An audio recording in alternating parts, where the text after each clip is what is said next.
अस्सलाम वालेकुम। Class 9 chemistry last topic में हम अपना बेसिक कॉन्सेप्ट कंप्लीट कर चुके थे।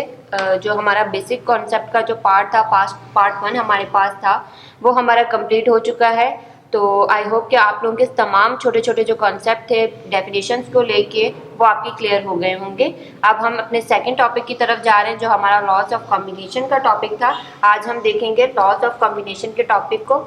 लॉज ऑफ कॉम्बिनेशन में हमारे पास जो फर्स्ट लॉ है वो है law of conservation of mass and matter. ठीक है, हमारे पास laws of conservation of mass and matter है। तो हम देखेंगे इसमें, देखें इंट्रोडक्शन की अगर मैं बात करूं तो ये हमारे पास क्या है कि लॉ ऑफ कंजर्वेशन ऑफ मास जो है वो हमारे पास लिवाइजर जो साइंटिस्ट थे हमारे पास, उन्होंने 1785 में दिया था।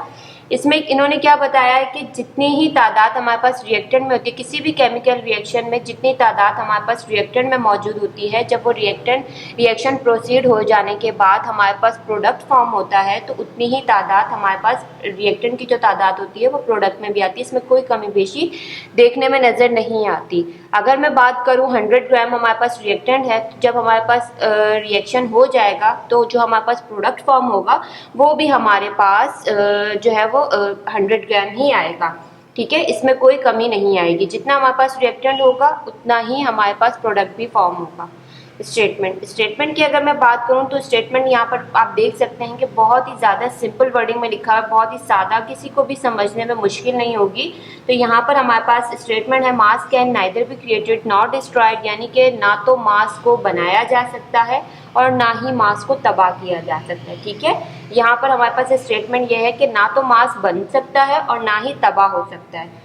एक्सप्लेनेशन है हमारे पास। एक्सप्लेनेशन इसी कुछ इस तरीके से है कि देखिए वही बात है यहाँ पर कि हमारे पास जितना भी number of atoms chemical reaction में है, रिएक्टेंट साइड पर मौजूद हैं, जितने भी नंबर ऑफ एटम्स हमारे पास रिएक्टेंट साइड पर मौजूद होते हैं, जब हम उनको रिएक्ट करवाते हैं, जब हमारा रिएक्शन हो जाता है तो हम काउंट करते हैं हमारे पास रिएक्टेंट साइड पर जितने नंबर ऑफ एटम्स हैं। जब हमारा रिएक्शन हो जाता है, रिएक्शन प्रोसीड हो जाता है, हमारे पास प्रोडक्ट फॉर्म होता है, तो उतने ही नंबर ऑफ एटम्स जो हैं वो हमारे पास प्रोडक्ट में भी फॉर्म होते हैं। उनमें कोई फ़र्क देखने में नज़र नहीं आता। ठीक है, अगर मैं बात करूं तो अगर नंबर ऑफ एटम्स रिएक्शन में कोई नंबर ऑफ एटम्स में कोई फ़र्क नज़र नहीं आ रहा तो फिर मासेस में भी कोई फ़र्क नज़र नहीं आता। जितना रिएक्टेंट साइड पर मास होता है उतना ही हमारे पास प्रोडक्ट साइड पर भी मास होता है। इस बात को मज़ीद आगे हम कुछ इक्वेशंस के थ्रू देख लेंगे। अपने इक्वेशंस को प्रूव करने के लिए अपने इक्वेशंस को वेरीफाई करेंगे हम, तो उसमें हमें बाद में पता चल जाएगा। ये कुछ एग्जाम्पल्स हैं आपके पास। एग्जाम्पल्स को डिस्कस करने से पहले मैं आपको ये बता दूं कि हमारे पास देखें इक्वेशंस बैलेंस हुई नहीं है। इक्वेशन बैलेंस हम क्यों करते हैं, क्या वजह है कि हमें इक्वेशन बैलेंस करनी पड़ती है? तो इक्वेशन बैलेंस करने, दरअसल इक्वेशन हम बैलेंस करते हैं क्योंकि हम लॉ ऑफ कंजर्वेशन ऑफ मास लगा रहे होते हैं। लॉ ऑफ कंजर्वेशन ऑफ मास जब हम लगा रहे होते हैं तो हमारे लिए ये लाजिम चीज़ हो जाता है कि हम इक्वेशंस को बैलेंस करें। अब एग्जाम्पल्स को आगे देखने, यहाँ पर हमारे पास 3 एग्जाम्पल्स मौजूद हैं, नंबर 1, नंबर 2 और ये हमारे पास नंबर 3। ठीक है, अब देखिए हमारे पास नंबर 1 पहले मैं आपको बता चुकी हूँ यहाँ पर एग्जाम्पल्स के बारे में। एग्जाम्पल्स के बारे में मैं आपको पहले बता चुकी हूँ। यहाँ पर ये जो हमारे पास एग्जाम्पल है 2H2 + O2 और प्रोडक्ट साइड पर हमारे पास 2H2 वाटर के 2 मॉलिक्यूल बन रहे हैं। तो बेटा ये हमारे पास जो इक्वेशन है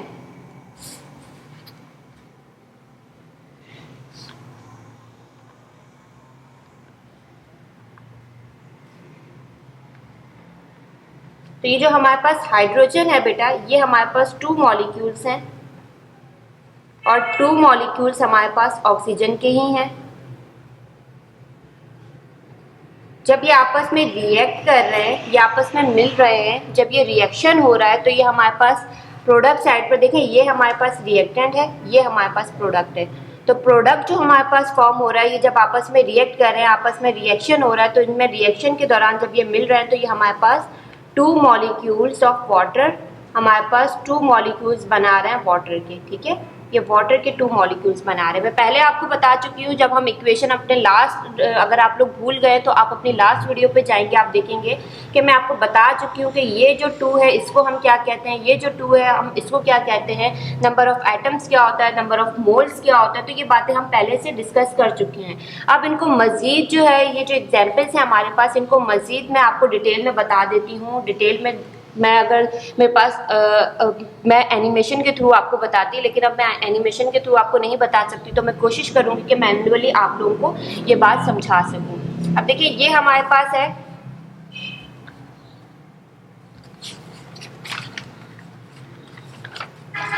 ये एग्जाम्पल्स हैं, इनकी मज़ीद डिटेल है हमारे पास। देखिए हमारे पास, मेरे पास क्या है, 2H2 प्लस O2, ये जब रिएक्ट कर रहा है तो मेरे पास 2 मॉलिक्यूल्स बना रहा है वाटर के, ठीक है।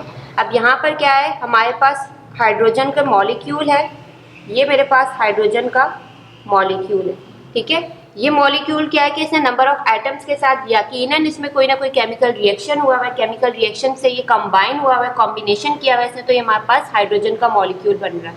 लेकिन मैं यहाँ पर इक्वेशन में क्या देख रही हूँ कि मेरे पास जो है वो एक मॉलिक्यूल नहीं है हाइड्रोजन का, मेरे पास हाइड्रोजन के 2 मॉलिक्यूल हैं। तो 2 मॉलिक्यूल मैंने हाइड्रोजन के यहाँ पर मेरे पास है, और इसी तरीके से सेम मेरे पास ऑक्सीजन के भी 2 मॉलिक्यूल्स हैं। ये भी यकीनन हाइड्रोजन की तरह जो है वो हाइड्रोजन की तरह जो नहीं, सॉरी, मेरे पास हाइड्रोजन के 2 मॉलिक्यूल है, लेकिन ऑक्सीजन का मेरे पास 1 मॉलिक्यूल है, ठीक है।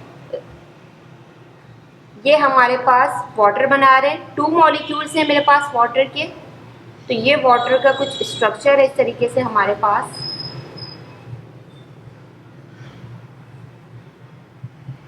ठीक है। अब यहाँ पर क्या है, देखिए ये मेरे पास रिएक्टेंट था, ये मेरे पास प्रोडक्ट है। अब यहाँ पर देखिए जो इसका 4 AMU एटॉमिक मास है मेरे पास, और जो ऑक्सीजन है उसका मैंने यहाँ पे 32 AMU, यहाँ पे ये देखें ये चीज़ मैंने मेंशन की हुई है 32 AMU। तो यहाँ पर मेरे पास जो ऑक्सीजन का मास है वो 32 AMU है, ठीक है। अब ये 4 मेरे पास कहाँ से आया और ये 32 मेरे पास कहाँ से आया, अक्सर बच्चों को ये कन्फ्यूजन रहती है। तो बेटा हाइड्रोजन का जो एटॉमिक मास है वो होता है 1, और जो ऑक्सीजन का एटॉमिक मास है, एटॉमिक मास वो होता है 16। अब मेरे पास यहाँ पर देखिए हाइड्रोजन कुछ इस तरीके से 2H2, यानी कि मैं इसको क्या करूँगी, हाइड्रोजन का जो एटॉमिक मास है वो 1 है, 1 इंटू 2 किया मैंने, तो मेरे पास क्या आया, 1 था, 1 को मैं 2 से मल्टीप्लाई कर रही हूँ तो मेरे पास 2 आ रहा है। लेकिन ये चीज़ जो है मेरे पास यहाँ पर नंबर ऑफ मोल्स भी 2 में दी हुई है, तो 2 इंटू 2 मेरे पास 4 AMU। अब मेरे पास O2 है, तो ऑक्सीजन का जो एटॉमिक मास है वो है 16, लेकिन यहाँ पर मेरे पास 2 की फॉर्म में है, गैस की फॉर्म में है, तो 16 इंटू 2, 16 इंटू 2 मैंने किया, मल्टीप्लाई किया, तो मेरे पास आया 32 AMU। ये हमारे पास एटॉमिक मास यहाँ से आए हैं। और यहाँ पर मेरे पास देखिए 4 AMU है, 32 AMU है, मैंने इनको सम कर दिया। हम दोनों को सम करेंगे क्योंकि हमने क्या कहा था कि जितना मास रिएक्टेंट का है उतना ही मास हमारे पास प्रोडक्ट का भी होगा। लॉ ऑफ कंजर्वेशन ऑफ मास हम इस पर अप्लाई करेंगे। तो 32 में मैं 4 प्लस कर रही हूँ तो मेरे पास आ रहा है 36 AMU। ये हमारा रिएक्टेंट साइड पर है। अब प्रोडक्ट साइड पर मैं अगर देखूं तो देखिए प्रोडक्ट साइड पे मेरे पास क्या है, एक वाटर का मॉलिक्यूल है H2O, हाइड्रोजन क्या है 2 है, और ऑक्सीजन मेरे पास क्या है 16 है। देखिए ऑक्सीजन का मैं बता चुकी हूँ कि मेरे पास जो ऑक्सीजन का एटॉमिक मास है वो है मेरे पास 16, और हाइड्रोजन का 2 क्यों आया है, क्योंकि ये 1 इंटू 2 हुआ है तो मेरे पास ये 2 आया है 16। इसको मैंने प्लस किया तो ये मेरे पास आ गया 18 AMU। ये जो वाटर का एटॉमिक मास मेरे पास एक कंपाउंड का जो एटॉमिक मास बन रहा है वो 18 AMU बन रहा है। लेकिन यहाँ पर हम देख रहे हैं कि यहाँ पर हमें 2H2O जो हमारे पास इक्वेशन है वो हमें बता रही है 2H2O, यानी कि 2 मॉलिक्यूल्स ऑफ वाटर है मेरे पास। तो 18 को मैं 18 में प्लस कर दूंगी तो मेरे पास जो 36 AMU, तो ये जो मेरे पास आ रहा था बेटा 32 AMU, तो ये जब मैंने रिएक्टेंट को प्रोडक्ट साइड पर जाकर देखा तो मेरे पास 36 AMU, यानी कि जितना मास हमारे पास रिएक्टेंट साइड पर है उतना ही मास हमारे पास प्रोडक्ट साइड पर भी मौजूद है। ठीक है, बहुत कोशिश की है मैंने कि आपको सिंपल वर्डिंग में समझाऊं। अब हम अपनी नेक्स्ट इक्वेशन की तरफ मूव करेंगे। हमारे पास जो नेक्स्ट इक्वेशन है वो भी बेटा इसी तरीके से है। हमारे पास क्या है, हमारे पास है कार्बन, और कार्बन जब ऑक्सीजन से रिएक्ट कर रहा है तो हमारे पास कार्बन डाइऑक्साइड फॉर्म हो रहा है। देखिए जब कार्बन ऑक्सीजन से रिएक्ट कर रहा है, इनके दरमियान जो केमिकल रिएक्शन हो रहा है, तो क्या हो रहा है, कोलिजन हो रहा है। और कोलिजन होने के बाद ये आपस में जब कोलाइड कर रहे हैं तो हमारे पास कार्बन डाइऑक्साइड फॉर्म हो रही है। सेम इसी तरीके से कार्बन ऑक्सीजन के मॉलिक्यूल से रिएक्ट कर रही है और हमारे पास कार्बन डाइऑक्साइड फॉर्म हो रही है। कार्बन का एटॉमिक मास हमारे पास 12 AMU है। कार्बन का एटॉमिक मास 12 AMU है, तो हमारे पास जो ऑक्सीजन का मास है वो 32 AMU है। अब आपको मैं बता चुकी हूँ ये 32 AMU कहाँ से आया है।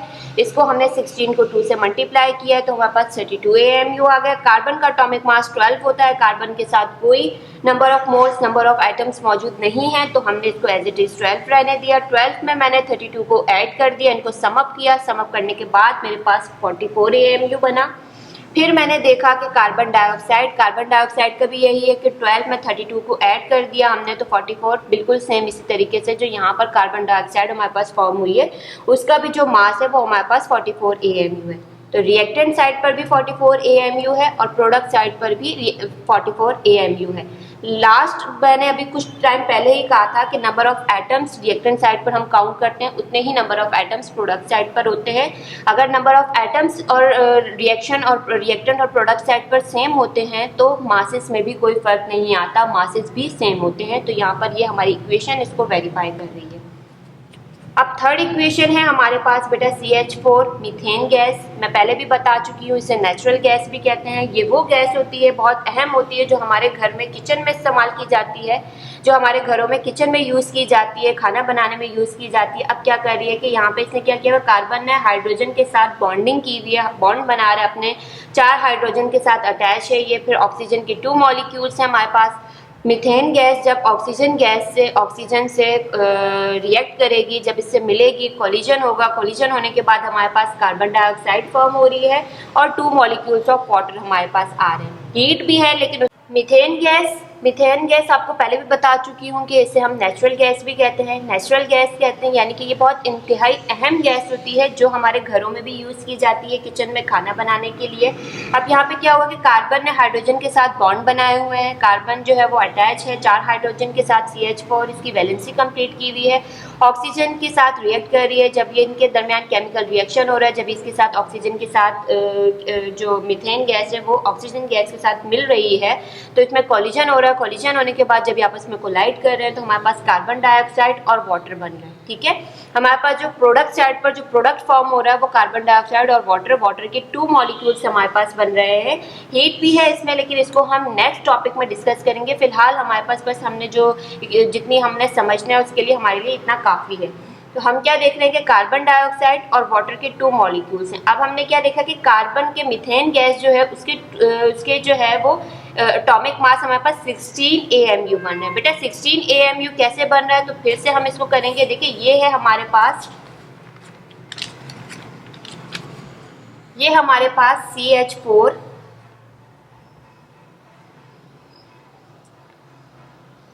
ठीक है, 2O2, 2 molecules of oxygen, carbon dioxide और 2H2, 2 मॉलिक्यूल्स ऑफ वाटर। अब ये देखिए यहाँ पे कार्बन का जो एटॉमिक मास था वो मैंने आपको बताया था वो कितना था, 12 था। ठीक है, कार्बन का हमारे पास 12 था और जो हाइड्रोजन है उसका एटॉमिक मास होता है हमारे पास 1 इंटू 4, हमारे पास आया 4। अब मैंने इसको प्लस किया तो ये हमारे पास बन रहा है 12 में आप 4 प्लस करें 16 AMU। ठीक है, ये हमारे पास इसका आ गया। फिर अब मैं ऑक्सीजन की बात करूं तो ऑक्सीजन का जो एटॉमिक मास है वो है हमारे पास 16, लेकिन ये हमारे पास हो रहा है 2 इंटू 2 4। 16 को मैंने 4 से किया तो ये हमारे पास 64 AMU। ठीक है, इसका एटॉमिक मास हमारे पास बन रहा है। अब जो कार्बन का एटॉमिक मास है हमारे पास, कार्बन डाइऑक्साइड गैस का पूरा और कार्बन पूरे कंपाउंड का अगर मैं देखूं तो कार्बन हमारे पास 12 है, लेकिन जो हमारे पास ऑक्सीजन है वो 16 इंटू 2 32 था। अब मैं 32 में 12 ऐड करती हूँ तो मेरे पास आ रहा है 44। आप करके भी देख सकते हैं। ठीक है, 44 ये हमारे पास बन रहा है 44 AMU। अब कार्बन के बाद मैं वाटर का देखूँ तो मैं पहले भी आपको बता चुकी हूँ कि वाटर का मॉलिक्यूल, एक मॉलिक्यूल का जो हमारे पास आएगा वो आता है 18 ग्राम, हम पहले इक्वेशन में देख चुके हैं। अब इसमें 2 मॉलिक्यूल्स ऑफ वाटर है तो ये हमारे पास आया 36 AMU। अब मैं इसको देखो मैंने 16 में 64 को ऐड किया, मेरे पास 80 AMU, और यही चीज़ में रिएक्टेंट है मेरे पास।